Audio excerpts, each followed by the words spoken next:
আপনাদের সকলকে স্বাগতম আমাদের আইকে স্টাডি ফোর্স একাডেমিতে।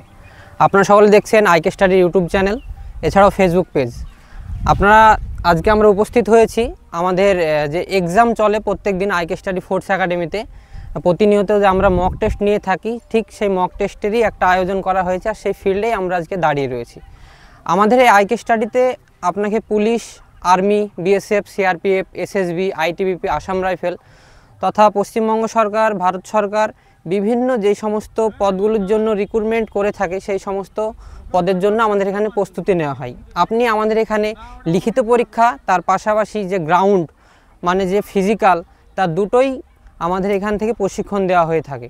এছাড়াও আমাদের আইকে স্টাডি আবাসিক কোচিং সেন্টারে আপনার অগ্রিম প্রি মেডিকেল ক্যাম্পের পাশাপাশি আপনার ইন্টারভিউ, এছাড়াও যে সমস্ত বিষয়গুলো লেগে থাকে, যেইগুলো প্রয়োজন হয়ে থাকে একজন ফৌজি হবার জন্য, একটা উর্দি দখলের জন্য যেই বিষয়গুলো প্রয়োজন, সেগুলো সমস্ত কিছুই আমাদের তো এবার আমরা আমাদের যে সমস্ত ছাত্ররা রয়েছে পশ্চিমবঙ্গের সমস্ত জেলার যে সমস্ত ছাত্রছাত্রীরা আমাদের এখানে আবাসিক থাকেন, এখানে পড়াশোনা করেন, তাদের সঙ্গে আমরা জেনে নেব তাদের সঙ্গে আমাদের কিভাবে তারা আমাদের প্ল্যাটফর্ম চিনেছে বা আমাদের আবাসিক কোচিং সেন্টারের সঙ্গে তারা কিভাবে যুক্ত হয়েছেন, সেই সমস্ত বিষয়ে আমরা তাদের সঙ্গে কথা বলবো। তো চলুন আমরা সর্বপ্রথমে কথা বলি কোনো একটা ছাত্রের সঙ্গে।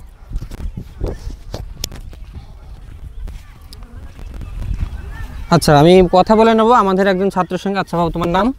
শাহজামাল আহমেদ। আচ্ছা, শাহজামাল আহমেদ। শাহজামাল, তোমার বাড়ি কোথায়? মুর্শিদাবাদ। মুর্শিদাবাদে বাড়ি। আচ্ছা, তোমার এখানে আসা কতদিন হয়েছে? প্রায় 2 বছর। প্রায় 2 বছরের কাছে। আচ্ছা, এই 2 বছরের মধ্যে কি তুমি আমাদের এখান থেকে কোনো কিছুর জন্য পাশ করে কোনো একটা ধাপ কি এগোতে পেরেছো? হ্যাঁ, আমি 2টো পরীক্ষা পাস করেছিলাম। আচ্ছা, কিসে কিসে পাশ করেছিলে? একটা এসএসসি জিডি এবং অগ্নিবীর। এসএসসি জিডি এবং অগ্নিবীর। আচ্ছা আচ্ছা, দুটোতে বাদ গেছো কোথায়? একটাতে মাঠে এবং একটা এসএসসি জিডিতে মাঠে এবং আর্মিতে মেডিকেলে। আচ্ছা, তার মানে ও যখন ফার্স্ট আমাদের এখানে আসে তখন ও এসএসসি জিডিতে মাঠ করার পরে একটা পর্যায়ে যাওয়ার পরে শরীর অসুস্থতা হওয়ার কারণে মাঠে ফেল করে, এবং তারপরে অগ্নিবীরটাও মাঠ পাস করার পরে মেডিকেলে রিমেডিকেলে কোনো একটা সমস্যার জন্য বাদ যায়। আশা করি এবার আসে এসএসসি জিডি অগ্নিবীরে পাস হয়ে আছে তো তুমি? পরীক্ষা হবে। আচ্ছা আচ্ছা, পরীক্ষা হবে। এসএসসি জিডির এক্সাম দিয়েছে, ভালো স্কোর আছে। এবার চলুন আমরা পরবর্তী কোনো একজন ছাত্রের সঙ্গে কথা বলি এবং জেনে নিই তার বাড়ি কোথায়। আচ্ছা, এবার কথা বলে নেব আমরা। আচ্ছা, তোমার নাম? প্রণব মণ্ডল স্যার। আচ্ছা প্রণব, তোমার বাড়ি কোথায়? মুর্শিদাবাদে। মুর্শিদাবাদের কোথায় বাড়ি তোমার? ইসলামপুরে। তোমার যে আমাদের এই যে আবাসিকের সঙ্গে পরিচিতি, এটা কিভাবে? এটা আমি ইউটিউবে দেখেছিলাম, দিয়ে এসেছি ইউটিউব থেকে। আচ্ছা, তুমি কত বছর ধরে আছো আমাদের এখানে? আমি মোটামুটি এসেছিলাম বলতে 5-6 মাস ধরে। 5-6 মাস ধরে আছো। তো আমাদের এই ছেলেটা আপনারা দেখলেন, প্রণব, এ প্রায় 5-6 মাস ধরে আছে আমাদের এখানকার। যে পরিষেবা মানে খাবার দাবারটা কেমন দেওয়া হয়? ভালো মানে কেমন ভালো? কতবার দেওয়া হয়? মানে যেমন মাছ, মাংস, ডিম কেমন দেওয়া হয়? এখানে যেমন 3 বেলা খাবার দেওয়া হয়। মাছ মাংস বলতে ডিম, দুপুরবেলার টাইমে কোনো দিন, আবার রাত্রিবেলায় অন্যান্য শাক সবজি হতেই থাকে এটা। আচ্ছা আচ্ছা, যাক, ডিস্টার্ব করবো না, পরীক্ষা দিচ্ছ, ভালো করে পরীক্ষা দাও। আচ্ছা, কথা বলে নেব পরবর্তী কোনো ছাত্রের সঙ্গে এবং জেনে নেব। আচ্ছা, এই যে আমাদের এখানে একজন বসে আছে ভাই, খুব নতুন স্টুডেন্ট মনে হচ্ছে। আচ্ছা, তোমার নাম? সুখেন মুর্মু। সুখেন মুর্মু। তোমার বাড়ি সুখেন? পুরুলিয়া জেলা আরসা থানা, বারপাড়া গ্রাম। পুরুলিয়া। আপনারা অনেকেই অবগত হবেন যে নদিয়া থেকে পুরুলিয়ার ডিস্টেন্সটা কত। প্রায় তোমার আমাদের এখান থেকে প্রায় 14-15 ঘন্টার রাস্তা। হ্যাঁ স্যার। একটা না, 14-15 ঘন্টার রাস্তা। আচ্ছা, তোমার আসা এখানে কতদিন হলো? 2 দিন হয়েছে। 2 দিন হয়েছে। এই যে 2 দিনে তুমি এখানে এসে যে বিষয়গুলো বুঝছো, মানে কেমন মনে হচ্ছে? বাড়ি থেকে এখানে অবশ্য খুব ভালো আর কি। আচ্ছা, বাড়ি থেকে তুমি তো মনে হয় আগে প্রথমে দেখে গিয়েছিলে, তাই না? হ্যাঁ স্যার। আগে একদিন এই সুখেন একদিন এখানে এসে গার্জেন এসেছিল তোমার সঙ্গে, গার্জেন এসে এখানে দেখে তারপরে পরবর্তীতে এসে অ্যাডমিশন নিয়েছে।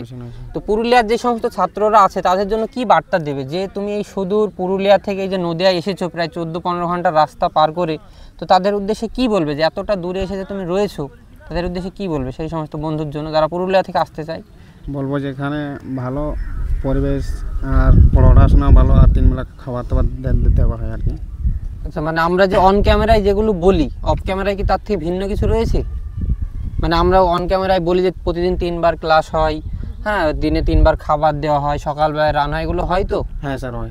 এগুলো হয় তো? হয় হয়। আর যে রুমের যে ব্যবস্থা, কোনো ঘিঞ্জি বা এই সমস্ত ব্যবস্থা রয়েছে কি রুমে, না নর্মাল পরিষ্কার পরিচ্ছন্ন? হ্যাঁ, পরিষ্কার পরিচ্ছন্ন আর কি। পরিষ্কার পরিচ্ছন্ন।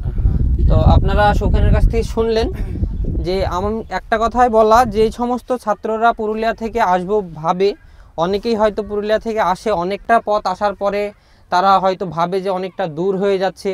তো তোমাদের উদ্দেশ্যে একটা কথা বলবো, ভালো জিনিস নিতে হলে বাড়ি ত্যাগ করতে হবে, একটু কষ্ট তো করতেই হবে ভাই। তো এটাই বলার ছিল। এই যে সুখেন আজকে পুরুলিয়া থেকে এসেছে, পুরুলিয়ার আরও অনেকেই আছে, কিন্তু অধিকাংশ ক্ষেত্রেই আমাদের পুরুলিয়া জেলার ক্ষেত্রে কি হয়, হয়তো আসে বহরমপুর পর্যন্ত বা এদিকে কৃষ্ণনগর পর্যন্ত, আসার পরে ভাবে যে হয়তো অনেকটা দূর হয়ে যাচ্ছে। তো তোমাদের উদ্দেশ্যে বলবো যে আশা করবো যদি জীবনে সফল হতে হয় তাহলে একটু স্ট্রাগল তো করতেই হবে। আর আমাদের আইকে স্টাডি একটা সরকারি তোমার অনুমোদিত সংস্থা। আমাদের এখানে কোনো রকম 2 নম্বরে জালিয়াতি কোনো কিছু হয় না, বা কোনো রকম দালাল চক্রের কোনো কাজকর্ম এখানে হয় না। তুমি এখানে আসবে নিজের পরিশ্রমে, আমাদের সহায়তায় তোমাকে আমরা চেষ্টা করব 100% সফল করার। তো আমরা তার পাশাপাশি আজকে একটা ছেলের সঙ্গে কথা বলে নেবো। আচ্ছা, তোমার নাম? অনিমেষ ঘোষ। অনিমেষ, তোমার এখানে আসা কতদিন হলো? এই 5 মাস মতো হয়ে গেল। 5 মাস হলো। আচ্ছা, তোমার বাড়ি কোথায় অনিমেষ? মালদা। মালদাতে বাড়ি। আচ্ছা অনিমেষ, তুমি কি এখানে মানে আমাদের সঙ্গে যোগাযোগ কিভাবে করেছো তুমি? আমি এখানে ইউটিউবে দেখেছিলাম আপনাদের, তারপরে এখানে নাম্বারটা নিয়ে তারপরে কল করা হয়েছে। আচ্ছা, কল করার পরে কি তুমি কি ডাইরেক্ট ভর্তি হয়েছো নাকি ভিজিট করেছো, দেখেছো জায়গা? না, আমি প্রথমে এসে ভর্তি হয়ে গেছিলাম। আচ্ছা, প্রথমে এসে ভর্তি হয়েছে। তার মানে আমাদের এখানে যে থাকার ব্যবস্থা, তার পাশাপাশি যে খাওয়া দাওয়া, ক্লাস, এই সমস্ত ব্যবস্থাপনাগুলো কেমন?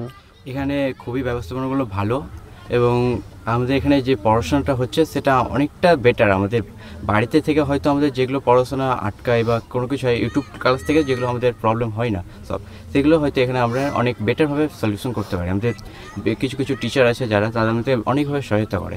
আচ্ছা অনিমেষ, আমি তোমাকে একটা ভিন্ন কোশ্চেন করব। এখানে কি তোমাকে যে আমাদের মানে ছোটবেলায় যেমন মা বাবা সন্ধ্যাবেলায় পড়তে বসাতো ছড়ি হাতে নিয়ে, সেই ব্যবস্থাটা কি এখানে রয়েছে? হ্যাঁ, এখানে অবশ্যই রয়েছে। মানে আমাদের ওটা তুমি যদি একটু ভিউয়ার্সদের বলো যে কেমন ব্যবস্থাটা, সেই ব্যবস্থাটা। এখানে আমাদেরকে সন্ধ্যাবেলা 6টার থেকে আমাদের ক্লাস শুরু হয়ে থাকে, 6টা থেকে রাতে প্রিপারেশন ক্লাস, মানে পড়তে বসা, যার যা সমস্যা রয়েছে সেটা নিয়ে পড়াশোনা করা। যে কোনো সমস্যা আছে তা আমাদের টিচারের কাছে ডিসকাস করা হয়। আর শিক্ষকরা কি থাকেন ওই ক্লাসরুমটাই? হ্যাঁ, সব শিক্ষকই সেই ক্লাসরুমে থাকেন একদম। তো অনিমেষ ঠিক আছে, পরীক্ষা দাও ভালোভাবে। এই যে একটা কথা অনিমেষের মুখ থেকে আমরা শুনলাম, আমাদের এখানে আপনি ছোটোবেলায় আমাদের মারা বাবারা যেমন পাশে বসিয়ে নিয়ে যে পড়তে হবে, কেন পড়বি না, এই যে একটা ব্যাপার ছিল, সেই বিষয়টা আমাদের এখানে এখনও দেখা যায়। সেটা হচ্ছে আপনি সন্ধ্যা 6টা হয়ে যাবে, তার মধ্যেই ডট 6টার সময় আপনাকে লাইব্রেরি বা ক্লাসরুমে উপস্থিত হতে হবে এবং সেখানেই পড়াশোনা করতে হবে। এবার পড়াশোনা করতে করতে আপনি হয়তো জিআইয়ের একটা পাঠ করছেন, সেখানে আপনার কোনো সমস্যা হচ্ছে, সেটার সঙ্গে সঙ্গে আপনি জিআই স্যার থাকবেন, তার সঙ্গে কথা বলে আপনি সেই সমস্যাটা সমাধান করে নিতে পারেন। অথবা আপনার ম্যাথে সমস্যা, জিকেতে সমস্যা, যে কোনো ধরনের সমস্যা, আমরা যেটাকে প্রিপারেশন ক্লাস বা ডাউট ক্লিয়ার একটা ক্লাস বলে থাকি। তো এইটা হচ্ছে আমাদের সমস্ত কিছুই বললাম। এর পাশাপাশি প্রত্যেক দিন 3 টাইম ক্লাস, 3 টাইম খাবার, আর এছাড়াও খুবই অল্প খরচে, যেটা হয়তো পশ্চিমবঙ্গের কোথাও এত কম খরচে একটা আবাসিক কোচিং সেন্টারে থাকার ব্যবস্থার পাশাপাশি পড়াশোনা, পাশাপাশি গাইডস, এই সমস্ত কিছু হয়তো একই ছাদের নিচে তুলে ধরতে পারবে না তো কম খরচে। যেই টাকায় তুমি হয়তো বাড়িতে টিউশন নিলেও তার থেকে বেশি ফিস তোমার লাগবে, আমরা তার থেকে কম খরচ, মাত্র 500 টাকা প্রতি মাসে, মাত্র 500 টাকা খরচে আমাদের এই আবাসিক কোচিং সেন্টার তোমাকে থাকা, খাওয়া, পড়াশোনা, এবং ফাইনাল সিলেকশনের পরে হিউজ 2 লক্ষ 3 লক্ষ টাকা ডোনেশন নাই, 1 লক্ষ টাকা ডোনেশন। তো জয় হিন্দ দোস্ত, আজকের ভিডিও এই পর্যন্তই। যদি ভিডিও ভালো লেগে থাকে অবশ্যই লাইক, কমেন্ট, এর পাশাপাশি চ্যানেলটিকে সাবস্ক্রাইব করে রাখবেন, ভিডিওতে কমেন্ট করবেন, ভালো মন্দ প্রতিটি কমেন্টই গ্রহণযোগ্য। তো আজকের ভিডিও এই পর্যন্তই, থ্যাংক ইউ।